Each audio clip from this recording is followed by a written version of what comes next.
Hello साथियों, स्वागत है आपका अपने परिवार तैयारी स्टेशन में। अगर आप वीडियो पर क्लिक करके वीडियो को ओपन किया है तो इसका मतलब है कि आप सीटेट की तैयारी कर रहे हैं और सीटेट का एग्ज़ाम देने वाले हैं। अगर ऐसा है तो आप बिल्कुल सही जगह आए हैं। अब हमसे जुड़कर तैयारी करिए। हम आपके जो है सारे कॉन्सेप्ट और प्रैक्टिस के माध्यम से सारे कॉन्सेप्ट और प्रैक्टिस क्लास के माध्यम से आपके सारे डाउट क्लियर कर देंगे और बेहतरीन ट्रिक्स के माध्यम से पेडागॉजी को भी हल करने का तरीका बताएंगे। ठीक है, तो चलिए आज हम जो है आप आज की क्लास शुरू करते हैं। आज की एसएसटी की क्लास जो चलिए पहला प्रश्न दिया है कि किसी ऐतिहासिक वर्णन का चुनाव करते समय निम्नलिखित में से किस उद्देश्य पर विचार किया जाना चाहिए। ठीक है, ऐतिहासिक वर्णन का मतलब इतिहास का कोई टॉपिक का वर्णन जब हम करना है तो उसके किस उद्देश्य पर विचार किया जाना चाहिए। तो आपका ऑप्शन दिए हुए हैं, कारणात्मक संबंध और निष्कर्ष स्थापित करना, मूल्य पर निर्णय देना, या फिर लोकप्रिय घटनाओं को उजागर करना, या फिर प्रसिद्ध व्यक्तियों का मूल्य वर्धन करना। तो देखिए, किसी भी ऐतिहासिक वर्णन का चुनाव करते समय कारणात्मक संबंध और निष्कर्ष स्थापित करने के उद्देश्य पर विचार किया जाना चाहिए। इसका मतलब है कि ऑप्शन नंबर ए सही होगा। जैसे कि उदाहरण में तौर पर आपको बताते हैं कि ऐतिहासिक वर्णन में हम अगर 1857 की क्रांति का वर्णन करते हैं, ठीक है, तो हमें बच्चों को सबसे पहले उसके कारणों को बताना होगा कि वह 1857 की जो क्रांति हुई थी उसके क्या कारण थे। किसी न किसी वजह से तो हुई होगी, तो उसके कारणों का वर्णन करेंगे। और जब उस की घटना का पूरा वर्णन कर देंगे तो उसके बाद उससे क्या निष्कर्ष निकले। 1857 की जो क्रांति हुई थी उसको जब वो समाप्त हो गई तो उससे क्या निष्कर्ष निकले उसके बारे में बताएंगे, है ना। तो इस तरह से अगर हम ऐतिहासिक वर्णन का चुनाव करते हैं तो उसके कारणात्मक संबंध और निर्णय निष्कर्ष स्थापित करने ही उसका जो है चुनाव विचार करते हैं उनके। ठीक है, चलिए अगले प्रश्न को देखते हैं। प्रश्न नंबर 2 दिया हुआ है आपका, पाठांत प्रश्नों का सबसे उपयुक्त उपयोग है। पाठांत का मतलब पाठ के अंत में जो प्रश्न दिए जाते हैं उसका उपयुक्त उपयोग क्या है। ऑप्शन दिया है, ए है परीक्षा के लिए प्रश्न को सुझाना, अध्याय से महत्वपूर्ण भागों की पहचान करना, या फिर सीखे हुए को समझने। ये देखिए समझने लिखा हुआ है, ठीक है, थोड़ा सा टाइपिंग मिस्टेक है। सीखे हुए को समझने में तथा अपने शब्दों में व्यक्त करने में विद्यार्थियों को सक्षम बनाना, या फिर ऑप्शन डी है, विद्यार्थियों के लिए अध्याय का सारांश प्रस्तुत करने में शिक्षकों की सहायता करना। तो देखिए सबसे पहले शिक्षकों की सहायता करना सारांश प्रस्तुत करने में, हमें शिक्षकों की सहायता करने से ही यह ऑप्शन गलत हो जाता है। ठीक है, हमें बालक की सहायता करना है ना कि शिक्षक की। ठीक है, सबसे पहले तो ये आपका गलत हो गया। इसके बाद परीक्षा के लिए प्रश्न सुझाना, परीक्षा के लिए प्रश्न, देखिए पाठ के अंत में जो प्रश्न दिए तो परीक्षा के लिए प्रश्न नहीं, सुझाने के लिए नहीं होते हैं। और अध्याय में महत्वपूर्ण भागों की पहचान करना, ये भी ऑप्शन सही नहीं होगा, ऑप्शन नंबर सी सही होगा। सीखे हुए को समझने में तथा अपने शब्दों में व्यक्त करने के लिए विद्यार्थी को सक्षम बनाना। और देखिए ये ऑप्शन कैसे सही होगा, क्योंकि इसमें बालक यानी विद्यार्थी को क्रिएटिव बनाने की बात हो रही है, वो खुद से करेगा, है ना। तो खुद से सक्षम बनाने के लिए है और बालक को क्रिएटिव करने की बात की गई है इसमें। तो इसका मतलब है यही ऑप्शन सही होगा, तो ऑप्शन नंबर सी। ठीक है, पाठ के अंत में जो प्रश्न होते हैं उसका उपयोग होगा कि सीखे हुए के समझने और अपने शब्दों में व्यक्त करने में बालक को सक्षम बनाना। अगला प्रश्न देखते हैं। और हाँ, ये प्रश्न बहुत ही इंपॉर्टेंट क्वेश्चंस हैं, ये 2020 के लिए इन्हीं से आप देखेंगे कि प्रश्न बनेंगे। ठीक है, तो प्रश्नों की व्याख्या पर पूरी तरह से ध्यान दीजिएगा, क्योंकि एक प्रश्न से कई प्रश्नों का हम जो है करवाने की कोशिश कर रहे हैं। ठीक है, चलिए प्रश्न नंबर 3 देखते हैं कि वयोवृद्ध गांधीवादी नेता पोट्टी श्रीरामुलु निम्नलिखित राज्यों में किसके बनाने के लिए सन 1952 में भूख हड़ताल पर बैठे थे। तो ऑप्शन जो है ए दिया है तमिलनाडु, बी है तेलंगाना, सी है केरल और डी आंध्र प्रदेश। तो जो वयोवृद्ध गांधीवादी नेता श्री पोट्टी रामुलु जो है वो आंध्र प्रदेश को, ठीक है, इसका सही आंसर क्या होगा, आंध्र प्रदेश को भाषाई आधार पर। तो इसका सबसे पहला जो ये क्वेश्चन तो है, इसके बाद एक क्वेश्चन आपका बनेगा कि प्रथम भाषाई आधार पर बंटने वाला या बनने वाला राज्य कौन सा है, तो आंध्र प्रदेश है। ठीक है, प्रथम भाषाई आधार पर। और ये कब बना था, सन 1953 में। ठीक है, कब बना था, तो सन 1953 में। एक क्वेश्चन ये हो गया कि आंध्र प्रदेश कब गठित हुआ, तो 1953 में। दूसरा क्वेश्चन हो गया कि प्रथम भाषाई आधार पर जो राज्य बना वो कौन सा है, तो आंध्र प्रदेश हो गया। इसके बाद ये क्वेश्चन जो और देखिए इन्होंने जो भूख हड़ताल की थी 1952 में, और इसके बाद जो है 1952 में ही दिसंबर में श्री रामुलू की मृत्यु हो गई थी। ठीक है, इसके बाद ही जब ऐसा हुआ तो 1953 में भाषाई आधार पर आंध्र प्रदेश राज्य का गठन कर दिया गया। ठीक है, अगला प्रश्न देखते हैं। प्रश्न नंबर 4 बहुत इंपॉर्टेंट क्वेश्चन है, ज्योग्राफी का मोस्ट इंपॉर्टेंट क्वेश्चन। ठीक है, इसको बिल्कुल याद रखेंगे। चलिए, भारत के लगभग मध्य भाग से होकर गुजरने वाला प्रमुख अक्षांश है, तो ऑप्शन दिया है भूमध्य रेखा है, आर्कटिक वृत्त है, मकर रेखा है या फिर कर्क रेखा है। आप लोग सोचेंगे, और हाँ इसके बाद देखिए जब प्रश्न कंप्लीट हो जाएंगे तो सभी लोग कमेंट बॉक्स में बताएंगे आपके कितने प्रश्न सही हुए थे। ठीक है, इसलिए अपने आप को भी जज करते रहिए। तो इसका सही आंसर होगा कर्क रेखा। ठीक है, भारत जो प्रायद्वीप है, भारत कौन सा है, भारत प्रायद्वीप के बिल्कुल मध्य से गुजरने वाली रेखा कौन सी है, कर्क रेखा है। ठीक है, कर्क रेखा कौन सी है, 23.5 डिग्री कर्क रेखा भारत के बिल्कुल बीचों बीच से गुजरती है, और यह भारत के 8 राज्यों, कितने, 8 राज्यों से गुजरती हुई जाती है। ठीक है, और कौन कौन से वो राज्य हैं, देखिए व्याख्या सुनते जाइए, इन्हीं से प्रश्न बनेंगे। देखिए सबसे पहले कर्क रेखा जो गुजरती है वो कौन सी रेखा है, तो 23.5 डिग्री रेखा है, और कितने राज्यों से गुजरती है, कितने राज्यों से गुजरती है, तो 8 राज्यों से गुजरती है। 2 प्रश्न ये कंप्लीट हुए। इसके बाद कौन कौन राज्यों से गुजरती है, तो पहला राज्य होगा राजस्थान। ठीक है, राजस्थान, इसके बाद मध्य प्रदेश, राजस्थान के बाद मध्य प्रदेश, इसके बाद छत्तीसगढ़। ठीक है, छत्तीसगढ़, इसके बाद और कौन सा होगा राज्य, छत्तीसगढ़ के बाद झारखंड, झारखंड। ठीक है, झारखंड के बाद पश्चिम बंगाल, पश्चिम बंगाल। ठीक है, झारखंड और पश्चिम बंगाल। इसके बाद और कौन सा राज्य होगा पश्चिम बंगाल के बाद, त्रिपुरा, त्रिपुरा, ये हो गया त्रिपुरा, त्रिपुरा के बाद मिजोरम। तो इस तरह से कुल 8 राज्य। ठीक है, अब इनको याद कैसे करेंगे, इसकी हम आपको ट्रिक बता देते हैं।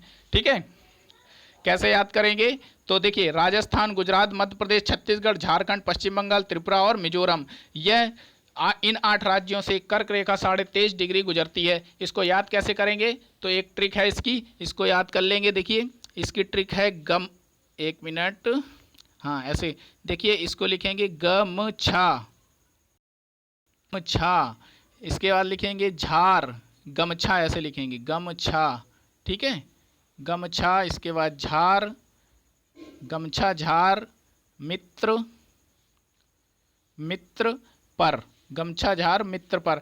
इसको याद कैसे करेंगे, गा से क्या हो गया, गुजरात। ठीक है, गा से क्या हो गया, गुजरात, माँ से मध्य प्रदेश, छा से छत्तीसगढ़। ठीक है, गुजरात, मध्य प्रदेश, छत्तीसगढ़, झा से ये पूरा झार लिखा है तो इससे हो गया झारखंड। ठीक है, गुजरात, मध्य प्रदेश, छत्तीसगढ़, झारखंड, मी से मिजोरम, मी से मिजोरम, त्रा से त्रिपुरा, पा से पश्चिम बंगाल और रा से राजस्थान। ठीक है, इस तरह से याद कर लेंगे। बहुत अच्छी ट्रिक है, इसको नोट कर लेंगे, बिल्कुल याद कर लेंगे। तो भारत के 8 राज्यों से गुजरने वाली रेखा गमछा, झार, मित्र पर 8 राज्यों से गुजरती है, गुजरात, मध्य प्रदेश, छत्तीसगढ़, झारखंड और मिजोरम, त्रिपुरा, पश्चिम बंगाल और राजस्थान। ठीक है, इस आपको जो है ये ट्रिक पसंद आई होगी। चलिए इसी बात पर वीडियो को लाइक कर दीजिए।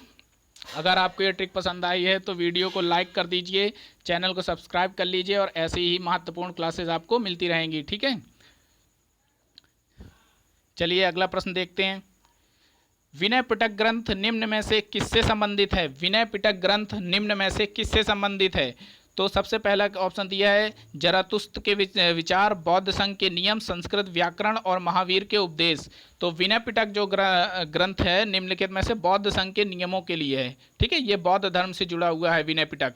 ठीक है, विनय पिटक किससे जुड़ा है, तो बौद्ध धर्म से जुड़ा हुआ है। ठीक है, जो विनय पिटक एक बौद्ध ग्रंथ है जिसमें बौद्ध संघ के भिक्षुओं के आचरण संबंधी नियम और अनुशासन दिए गए हैं, और बौद्ध धर्म में 3 पिटक हैं। ठीक है, ये क्वेश्चन पूछा जाता है, बौद्ध धर्म में कितने पिटक हैं, तो 3 पिटक हैं। कौन कौन से पिटक हैं, सुत्त पिटक, विनय पिटक और अभिधम्म पिटक। ठीक है, बौद्ध धर्म में कितने पिटक हैं, 3 पिटक दिए हैं, सूक्त पिटक, विनय पिटक और अभिधम्म पिटक। और इन तीनों पिटकों की भाषा कौन सी है? तो पाली भाषा में लिखे गए हैं। ठीक है, इस तरह से आपके कई क्वेश्चन बन गए। देखिए, बौद्ध धर्म में जो कितने पिटक हैं? विनय पिटक, सूक्त पिटक और अभिधम्म पिटक। इनकी जो भाषा है वो पाली भाषा है। इसी के साथ बौद्ध धर्म से संबंधित एक क्वेश्चन बहुत इंपॉर्टेंट आता है। देखिए, बौद्ध सभाएं हुई हैं उनके बारे में क्वेश्चन पूछा जाता है। तो बौद्ध में 4 सभाएं हुई हैं। ठीक है, कितनी सभाएं हुई हैं? 4 सभाएं हुई हैं। प्रथम बौद्ध संगीत हुई है जो, वो हुई है 483 ईसा पूर्व। 483 ईसा पूर्व में राजगृह स्थान पर हुई है और तब शासनकाल किसका था? अजातशत्रु का। दूसरी बौद्ध संगीति हुई है 383 ईसा पूर्व में। 383 ईसा पूर्व वैशाली में हुई है, जिसका काला शोक के शासनकाल में। चौथी बौद्ध संगीति हुई है 255 ईसा पूर्व में, वो पाटलिपुत्र में हुई है अशोक के शासनकाल में। और तीसरी हुई थी 255 में पाटलिपुत्र में अशोक के शासनकाल में। और जो चौथी बौद्ध संगीति हुई है वो पहली ईस्वी में, ठीक है, प्रथम ईस्वी में हुई थी। ये सब ईसा पूर्व हुई हैं। ठीक है, वो प्रथम ईस्वी में हुई थी कुंडलवन में। ठीक है, कुंडलवन में कनिष्क के शासनकाल में। यहाँ से क्वेश्चन बहुत पूछा जाता है, हमेशा पूछा जाता है। ठीक है, इसलिए आपको जो है याद रखना है कि प्रथम बौद्ध संगीत 483 ईसा पूर्व राजगृह अजातशत्रु के शासनकाल में। द्वितीय बौद्ध संगीत 383 ईसा पूर्व वैशाली में कालाशोक के शासनकाल में द्वितीय। उसके बाद तृतीय बौद्ध संगीत 255 ईसा पूर्व पाटलिपुत्र अशोक के शासनकाल में। और चतुर्थ बौद्ध संगीत प्रथम ईस्वी कुंडलवन में कनिष्क के शासनकाल में। ठीक है, बौद्ध धर्म से संबंधित ये क्वेश्चन आपके कंप्लीट हुए। चलिए अगला प्रश्न देखते हैं। अगला प्रश्न है प्रश्न नंबर 6। अगला प्रश्न नंबर 6 देखते हैं कि राजा हर्षवर्धन के दरबारी कवि बाणभट्ट ने उनकी जीवनी हर्षचरित निम्नलिखित भाषाओं में किसमें लिखी? तो पहला क्वेश्चन यहाँ से आपका बनता है कि राजा हर्षवर्धन के दरबारी कवि कौन थे? तो बाणभट्ट थे। बाणभट्ट किसके दरबारी कवि थे? तो हर्षवर्धन के थे। और बाणभट्ट की पुस्तक का क्या नाम था? तो हर्षचरित। तो और पूछेगा हर्षचरित किसने लिखी? तो बाणभट्ट ने। इस तरह से आपके 3-4 क्वेश्चन यहाँ से बनेंगे। ठीक है, अब पूछ रहा है कि निम्नलिखित भाषाओं में किसमें लिखी गई थी? तो प्राकृत भाषा, हिंदी भाषा, उर्दू भाषा या संस्कृत भाषा। सभी लोग इस प्रश्न का जो है आंसर देंगे। तो इस प्रश्न का सही आंसर होगा डी, संस्कृत भाषा में लिखी गई थी। ठीक है, जो हर्षचरित थी वो संस्कृत भाषा में लिखी गई थी। राजा हर्षवर्धन के दरबारी कवि बाणभट्ट ने राजा हर्षवर्धन की जीवनी संस्कृत भाषा में हर्षचरित लिखी थी। यह किसकी? और एक क्वेश्चन पूछा जाएगा हर्षचरित किसकी जीवनी है? तो हर्षवर्धन की जीवनी है। ठीक है, इस तरह से आपके 4-5 क्वेश्चन यहाँ से बनेंगे। अगला प्रश्न देखते हैं, प्रश्न नंबर 7 देखते हैं। निम्नलिखित घास की भूमियों में से कौन सी अमेरिकी मूल निवासियों का निवास स्थल है? मोस्ट इंपॉर्टेंट क्वेश्चन, इससे बनने वाला मोस्ट इंपॉर्टेंट क्वेश्चन। 3-4 क्वेश्चन पूछे जाते हैं यहाँ से। ठीक है, चलिए देखते हैं। ऑप्शन दिया है स्टेपी, दूसरा है प्रेयरी, तीसरा है पंपास और चौथा है वेल्ड। तो इसका सही आंसर बताएंगे सभी लोग। इसका सही आंसर खोजेंगे और बताएंगे। ठीक है, तो इसका सही आंसर देखिए होगा, इसका सही आंसर होगा प्रेरीज। ठीक है, जितने भी क्वेश्चन आप लोग अपने हिसाब से सही गलत करते जाइएगा, उसको कमेंट में ज़रूर बताइएगा कि आपने कितने क्वेश्चन सही किए थे। तो इसका सही आंसर होगा प्रेरीज, जो अमेरिकी मूल निवासियों का निवास स्थल है। अमेरिका में कौन से घास के मैदान पाए जाते हैं? तो प्रेरीज पाए जाते हैं। ठीक है, इसी के साथ जो स्टेपीज घास के मैदान पाए जाते हैं वह यूरोप में पाए जाते हैं। स्टेपीज कहाँ पाए जाते हैं? यूरोप में पाए जाते हैं। पंपास घास के मैदान कहाँ पाए जाते हैं? अर्जेंटीना में पंपास घास के मैदान पाए जाते हैं। और वेल्स घास के मैदान कहाँ पाए जाते हैं? तो दक्षिण अफ्रीका में पाए जाते हैं। ठीक है, दक्षिण अफ्रीका में वेल्स घास के मैदान पाए जाते हैं। इसी के साथ एक घास का मैदान पाया जाता है डाउन्स। कौन सा? डाउन्स। डाउन्स पाए जाते हैं ऑस्ट्रेलिया में। ये हम अपने तरफ से आपको बता रहे हैं। ऑस्ट्रेलिया में कौन सा पाए जाते हैं? तो डाउन्स। इसी तरह से, और ये घास के मैदानों से क्वेश्चन बहुत इंपॉर्टेंट होता है, ये हमेशा पूछा जाता है। ठीक है, तो स्टेपीज कहाँ? Europe, prairies America, Pampas Argentina, velds दक्षिण अफ्रीका और डाउन्स कहाँ पाए जाते हैं? तो ऑस्ट्रेलिया में। ठीक है, अगला प्रश्न देखते हैं। बहुत ही अच्छा क्वेश्चन है ये। चलिए, तो 8वां प्रश्न है, सामाजिक विज्ञापनों पर निम्नलिखित 2 कथनों ए और बी पर विचार कीजिए और सही उत्तर का चयन कीजिए। पहला कथन दिया गया है कि सामाजिक विज्ञान वह विज्ञापन है जो समाज के लिए विस्तृत स्तर का संदेश प्रसारण करते हैं, ये तो बिल्कुल सही लग रहा है।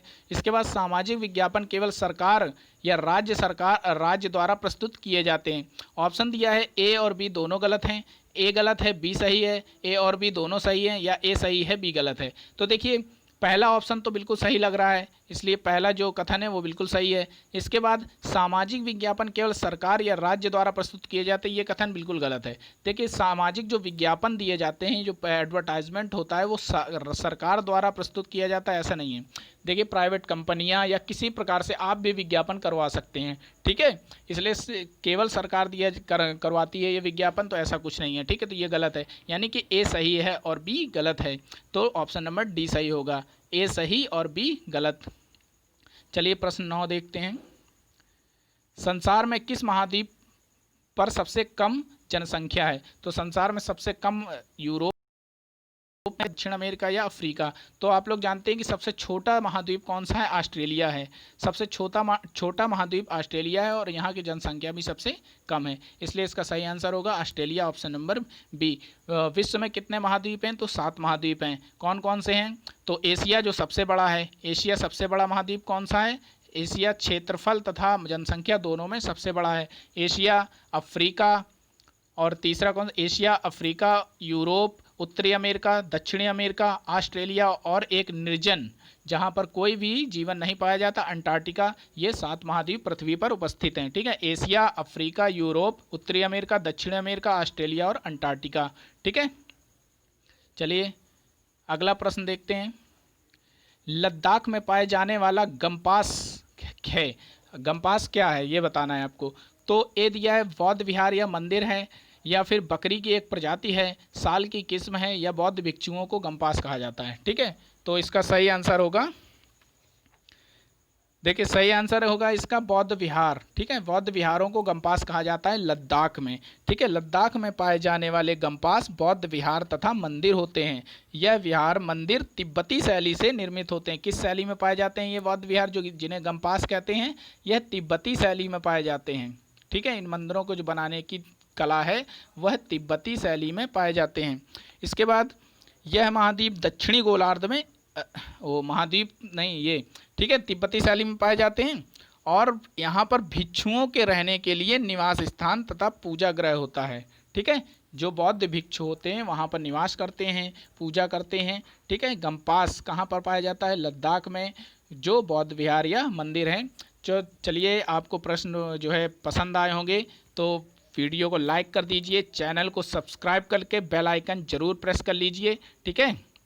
चैनल को सब्सक्राइब कर लीजिए, नीले लाल बटन दिया होगा, ताकि आने वाली सारी इसी तरह की महत्वपूर्ण क्लासेस आपको का नोटिफिकेशन आपको मिल जाए और क्लास छूटे ना। हम आपको जो है, आप हमसे जुड़े रहिए, हम आपको जो है 100+ नंबर दिलाएंगे, ठीक है, 100+। चलिए मिलते हैं नेक्स्ट वीडियो में, बाय।